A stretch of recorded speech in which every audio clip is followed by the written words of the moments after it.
So recently Perl add हुआ है split की जगह पे वैलोरेंट के मैप पूल के अंदर, और वो मैप इतना बड़ा है ना कि जा कर के भी तुम लोग सारे एंगल्स चेक नहीं कर सकते, तुम लोग क्या मैं भी नहीं कर सकता।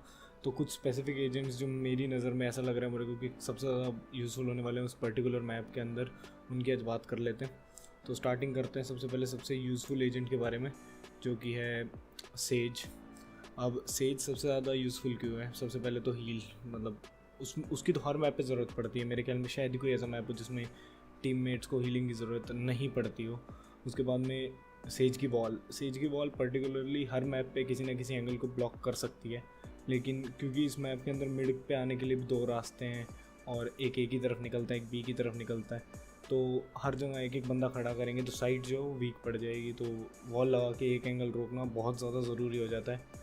और तीसरा, जो एनिमीज़ को स्लो कर सकती है जब वो साइड पे घुसते हैं, तो काफ़ी यूज़फुल है। मतलब दिखने में तो बहुत कम टाइम के लिए ही स्लो कर पाती है, लेकिन हाँ, अगर आसपास कोई टीममेट जो ज़्यादा दूर नहीं है तो वो मदद ज़रूर कर सकता है। सेज का कोई ऑल्टरनेटिव नहीं है, टीम में एक सेज तो चाहिए, जो मेरे को अभी तक लगा है, क्योंकि हम जब भी बिना सेज के ये मैप खेले हैं ना तो बहुत मुश्किल हुई है। ये तो नहीं है कि सेज जिता देगी, लेकिन हाँ, सेज जो है वो काम आसान बहुत जल्दी कर देती है। तो पहली तो सेज हो गई। दूसरा जो एजेंट जिसकी हम बात करने वाले वो है चेम्बर काफ़ी यूनिक एजेंट है, मतलब सबसे ज़्यादा सेलेक्ट होने वाला एजेंट है मेरे हिसाब से फ़िलहाल वैलोरेंट के अंदर। और चेम्बर के कुछ फ़ायदे जो इस मैप पे सबसे ज़्यादा ज़रूरी हैं वो हैं, सबसे पहले तो वो स्लो कर देता है, जो अपने गैजेट्स डाल के स्लो कर देता है, बहुत ज़्यादा यूज़फुल है। जहाँ पर सेज बॉल नहीं लगा सकती वहाँ पे चेम्बर अपना गैजेट लगा के स्लो कर देगा, तो आने से पहले एनिमीज़ का आपको पता तो चल ही जाएगा। साथ के साथ अगर वो लोग उसे नहीं तोड़ते तो स्लो भी हो जाएंगे, तो उस एंगल पे कोई बंदा देख रहा होगा तो वो किल निकाल लेगा।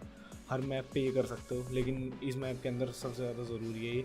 दूसरा, उसकी टीपी की रेंज बहुत ज़्यादा है, वो एक साथ में मिड भी देख सकता है, साथ में साइड भी देख सकता है, तो इस मैप पे तो बहुत ज़्यादा ज़रूरी है। बार बार साइज़ की बात इसलिए हो रही है क्योंकि मुझे फ़िलहाल लग रहा है कि ये सबसे बड़ा मैप होने वाला है वैलोरेंट का, क्योंकि इतने एंगल है ना, इन छोटी छोटी जगहें बना रखी हैं कि आपको हर एंगल चेक करना पड़ेगा। प्लस तीसरा, उसकी गन्स, जो कि उसकी नॉर्मल पिस्टल ले लो या फिर उसकी स्नाइपर ले लो, दोनों की दोनों बहुत ज़्यादा यूज़फुल है। अगर आप ईको कर रहे हो तो उसकी पिस्टल जो है वो एक साइड में आपको बढ़िया एक दो किल निकाल के दे सकती है, और अल्ट यूज़ कर रहे हो तो ऑपरेटर बाय करने के बजाय वो अपनी अल्ट वाली बंदूक यूज़ कर सकता है, साथ में राइफल यूज़ कर सकता है, तो काफ़ी यूज़फुल है। चेम्बर का जो अल्टरनेटिव मुझे लग रहा है वो है ब्रीच।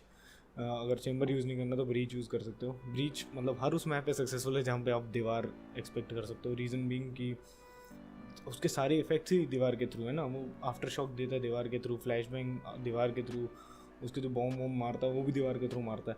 तो ब्रीच एक ऐसा एजेंट है जो हाँ चेम्बर की जगह इस्तेमाल किया जा सकता है। कम्प्लीटली तो रिप्लेसेबल है ही नहीं है एजेंट्स एक दूसरे से, लेकिन हाँ ईजी करने के लिए तो ब्रीच ही मुझे एक ऐसा एजेंट लग रहा है जो कि बहुत ज़्यादा यूज़फुल होने वाला है।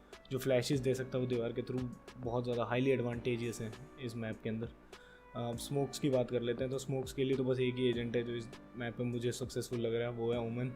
कितनी देर तक टिकते हैं उसके स्मोक्स? बहुत ज़्यादा देर तक टिकते हैं, तो उसके स्मोक्स बहुत ज़्यादा यूज़फुल होने वाले हैं। एक साइड का पूरा एंट्रेंस बंद कर सकता है वो स्मोक कर करके। वैसे भी बी का एंट्रेंस कुछ ज़्यादा ही चौड़ा है और ए का एंट्रेंस कुछ ज़्यादा ही पतला है, तो ए के एंट्रेंस को तो पूरा ब्लॉक कर देगा एक स्मोक से, और दो स्मोक्स में बी का एंट्रेंस भी ब्लॉक हो जाएगा। प्लस जो दूसरी चीज़ यूज़फुल है ना वो ये कि वो टीपी कर सकता है। अब टेलीपोर्ट इस मैप पे इतना ज़्यादा यूज़फुल है क्योंकि बी साइड के ऊपर छोटा सा हेवन बना रखा है उन्होंने, पता नहीं क्या बना रखा है वो, उसके अंदर टेलीपोर्ट करके वो बहुत जल्दी अपनी लोकेशन चेंज कर सकता है, तो बहुत ज़्यादा एडवांटेज होने वाला है। टीम का अपोनेंट ढूंढते रहेंगे उसे नीचे की तरफ दिखाता, लेकिन वो टेलीपोर्ट करके एक सेकंड में ऊपर पहुँच जाएगा। अब ओमन का मुझे कोई अल्टरनेटिव नहीं मिला, जैसे सीज का नहीं मिला। अब अगली एजेंट की बात कर लेते हैं, वो है वाइपर। क्या बोलूँ, अल्टीमेट जो है उसकी वो कंप्लीट लॉकडाउन कर सकती है एक पूरी साइड पे। बहुत ज़बरदस्त अल्टीमेट है, डीके कर देती है, सबको पता है क्या करती है उसकी अल्टीमेट, लेकिन बहुत ज़्यादा ज़रूरी है वो।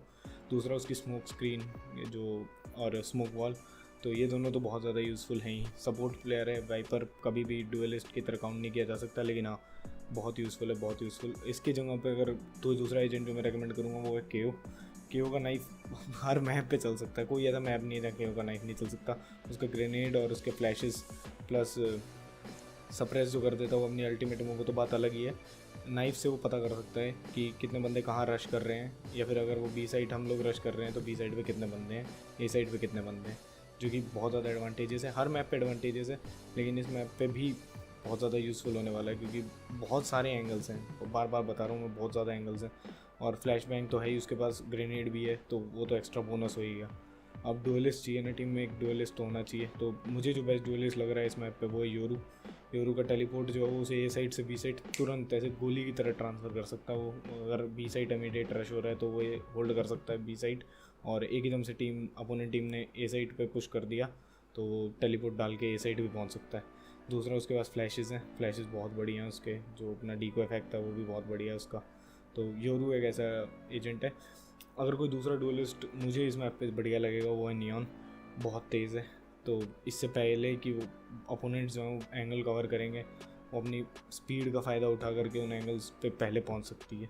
तो अनएक्सपेक्टेड सी चीज़ होती है ये, कुछ अनएक्सपेक्टेड अगर कर देती है टीम तो उसे काउंटर करना बहुत मुश्किल हो जाता है। तो बस एक नियॉन ऐसी लगी मेरे को जो कि योरू को काउंटर कर सकती है, अगर मैं, और रिप्लेस कर सकती है ना कि काउंटर कर सकती है अगर मैं बात करूँ तो।